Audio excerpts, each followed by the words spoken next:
There's an old saying in Hollywood. When it comes to filmmaking, there are three movies you make. There's the one you write, there's the one you shoot, and then there's the one that you edit. And when it comes to big tentpole movies, that particular process is more true than ever, because a lot of times these days you have so many cooks in the kitchen that things end up being a fight, being a battle, and the end result is something that is forged out of all three. And movies are made in the edit bay. They're not necessarily made while you're on production shooting them, right? That's where you get the raw materials.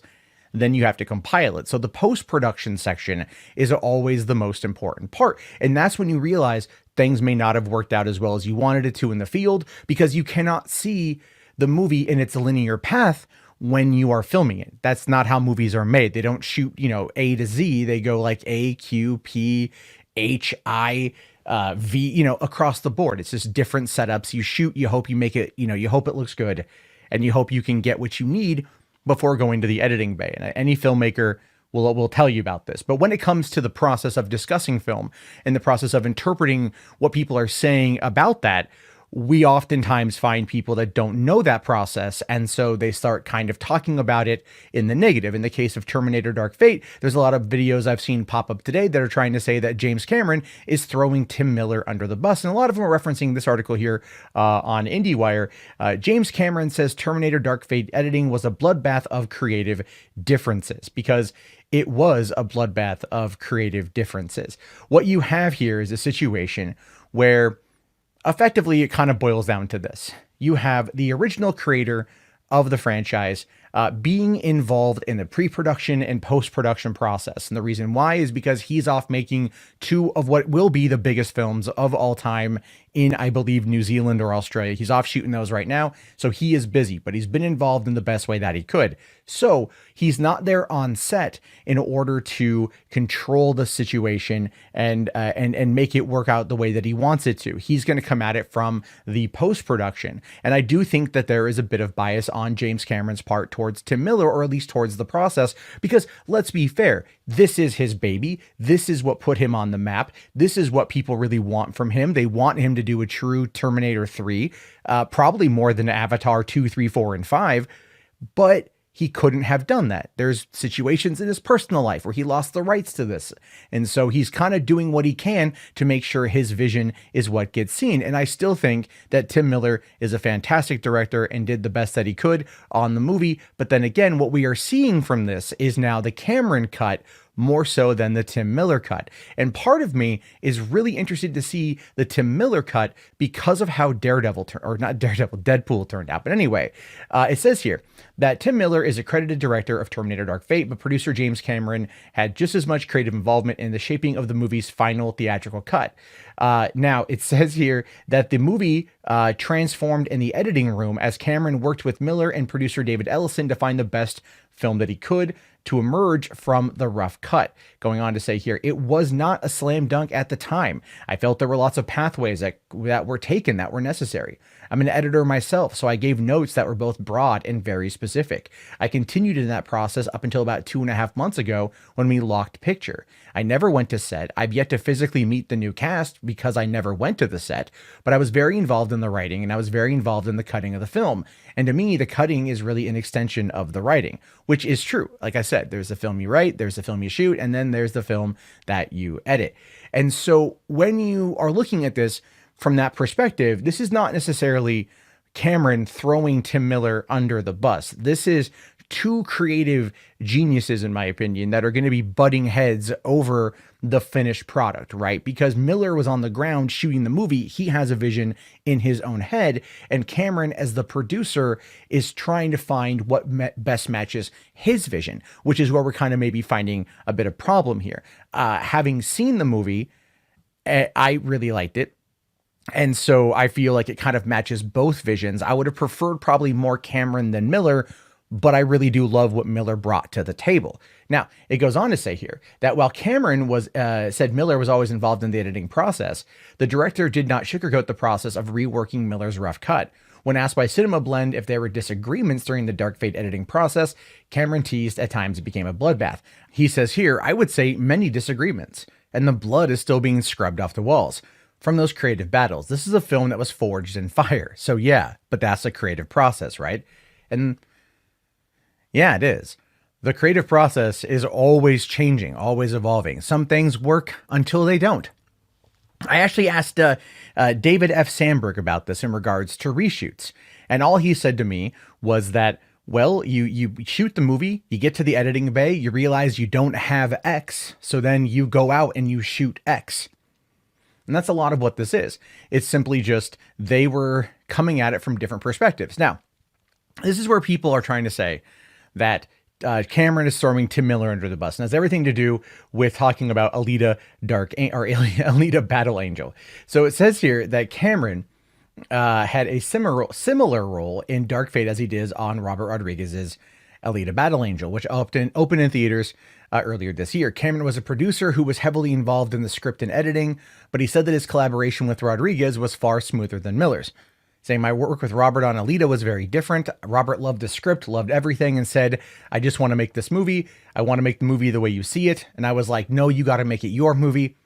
I had the reverse experience with Tim, which is Tim wanted to make it his movie. And I'm like, yeah, but I kind of know a little bit about this world.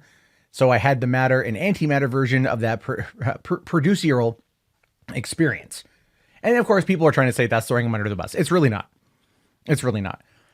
Miller and Rodriguez are two very different filmmakers. For one, Rodriguez has been in the game since 1993 with El Mariachi. You know, he has cut his teeth in a very different way than Miller. Miller comes from a graphical background, like a CGI digital effects background. So his job as a director is to work in that digital space. Rodriguez will take like a toothpick, a pencil, and like his cell phone, and he'll go and he'll make like one of the coolest movies of the year. Like that is just what Rodriguez does, and he does it on a shoestring budget. When he was working with James Cameron on Alita, you could tell that there was a lot more work that went into Alita, because if you know the history of the production of that movie, Cameron had written scripts back in the 90s when he optioned the rights. James Cameron's Dark Angel television series is loosely based on Alita. So yeah, that 2-season Jessica Alba show from Fox in 2000 and 2001 is based on Alita.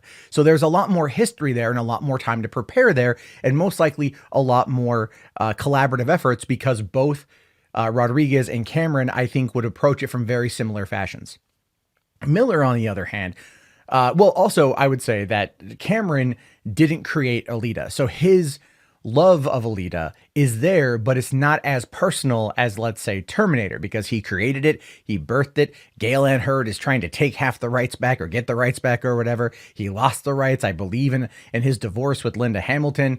She sold those rights off. It's bounced around from owner to owner. We've gotten a couple different films and a couple different reboots, and at the end of the day, there's fatigue for Terminator because it hasn't been consistent since 1991.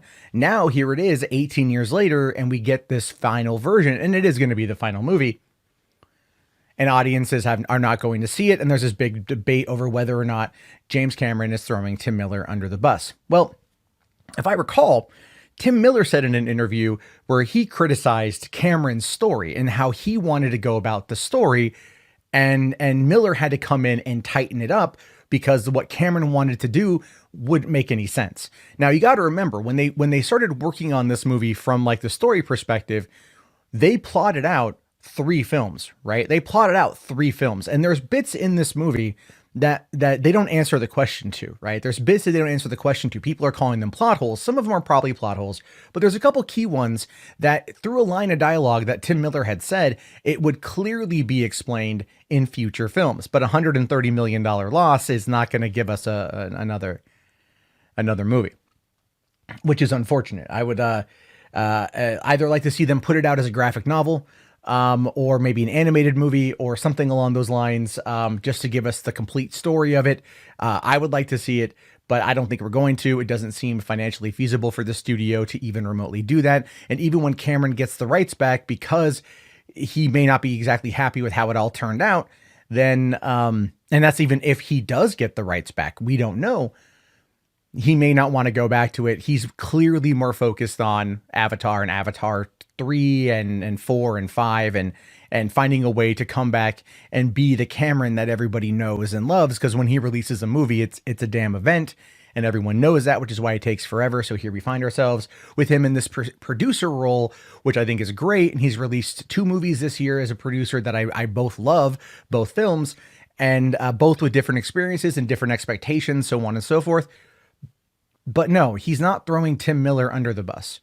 If anything, he's talking about like the difference in being a producer, because that last line there is like, so he says here, I had the matter and the antimatter version of the producer experience.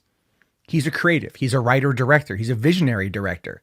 Producing is not what he wants to do. He wants to be behind the camera. Should he have waited to do this movie? Yeah, I think so. I think he should have waited until he was done with Avatar 2 and Avatar 3 while those movies were in post-production to basically pull a Spielberg on, War of the Worlds, where he quickly shot War of the Worlds. While that was in post-production, he jetted over to Europe and shot Munich so both films could come out in 2005. And obviously Munich was the passion project and arguably the better movie. But that's Spielberg. That's not Cameron. So no, Cameron and Miller, they're going to butt heads. They're both very aggressive, very alpha filmmakers in that regard. And the end result is a mixed bag to some, a good movie to others, and a terrible movie to others. And that's fine on all fronts. But, I think when you look at comments like this, when people take and spin comments like this to try to frame a certain narrative, you have to understand the filmmaking process. You have to understand the industry a lot more, because it gives you more nuance and more subtext into what exactly is being said and why it's being said. The average person is, I don't think, going to get that. They're going to look at this and they're going to think that he's throwing him under the bus. He's not. He's just talking about what it's like for him as a filmmaker to be a producer and having a smooth film and a rough film, but he's still trying to make it work. And that's really all it boils down to. But anyway, your thoughts, your opinions, let me know down in the comments below. I will talk to you all later. Have yourself a great day. Thank you for watching. If you made it this far, type Cameron into the chat so I know, and like the video and subscribe to the channel, hit that bell, and peace out, everyone. Have a good one. This video is supported by patrons like you. If you'd like to become a patron, please head over to patreon.com/Matt Jarbo.